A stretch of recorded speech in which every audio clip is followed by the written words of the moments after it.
Macao wants to transform itself into a tech and innovation hub while grappling to fill vacancies in its gaming and hospitality fields left behind by an exodus of workers during the pandemic. On the second part of a three-part series, Deborah Wong finds out what it takes for the city to retain its dwindling labour force. The world came to a standstill during the worst of the pandemic, upending supply chains and disrupting jobs. Like many economies around the world, Macau prioritized local employment. But beneath all the glitz and glamour, the city of fewer than 700,000 people depends heavily on non-resident labor, which includes mainland China. They account for about 40% of the workforce. Since Macau reopened its borders, visitor arrivals hit nearly 5 million in just the first quarter. But that's less than half of pre-pandemic levels. Even so, tourism and hospitality sectors are struggling to keep up, as the city lost about 21% of its non-resident workers. And as labour laws tighten, it's getting harder to obtain non-resident work permits. So getting a hotel room or a dinner reservation is now a longer wait, which doesn't bode well for reopening plans. 請唔到人做嘢，亦都係真嘅。啲酒店房冇人執，都係真嘅，空咗喺度。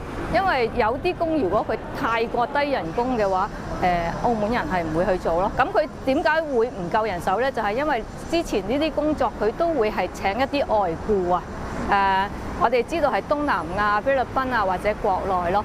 Ms. Chow suggested raising the minimum wage in these jobs to attract locals. Even so, the local labour force is shrinking too, as job opportunities outside the dominant gaming sector are still nascent. 都會有一啲人可能喺澳門成長做嘢，跟住見到外國有機會去移民嘅，係會有嘅。澳門過程更多嘅一批咧，就係尤其後生一代，佢大學選擇去外國升學。咁基本上我見到好多外國升學嘅朋友咧。尤其係外國幾年之後咧，佢哋會大部分都未必會翻嚟澳門做嘢。So job matching is increasingly crucial, especially as Macau ventures into tech, finance and MICE industries under the Greater Bay Area Plan.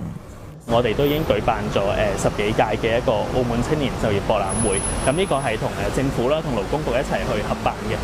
咁過往我哋亦都邀請咗好多唔同嘅企業一齊過嚟參展啦，亦都包括例如內地可能講緊騰訊啦、阿里呢一啲叫做高薪嘅一啲嘅企業嘅，咁希望可以將一啲就業嘅信息啦，或者一啲就業嘅崗位同埋機會去帶到俾我哋澳門嘅青年朋友啦。做翻一啲適當嘅培訓啦，佢哋會學翻一啲保險牌啊，或者學翻一啲叫地產牌啊，佢哋自己可以做到嘅轉職，或者你可以佢哋會展方面即係後台工作好多啊，例如喺燈光啊嗰啲，你要去培訓噶嘛。Talent retention also means giving people a reason to stay. On that note, Mr. Lam believes Macau should develop a framework that sets a standard for career development and a benchmark for wages. 本地人要有競爭力，要持續進修，但係個問題就在於而家政府咧冇去帶頭去做一個勞資官三方都同意嘅共識嘅一個資歷架構嘅體系。有咗呢個體系咧，其實僱員咪知道佢應該我做會計嘅，我應該向邊度發展咯。After all, if the city were to diversify, it needs all hands on deck. Deborah Wong, CNA, Macau.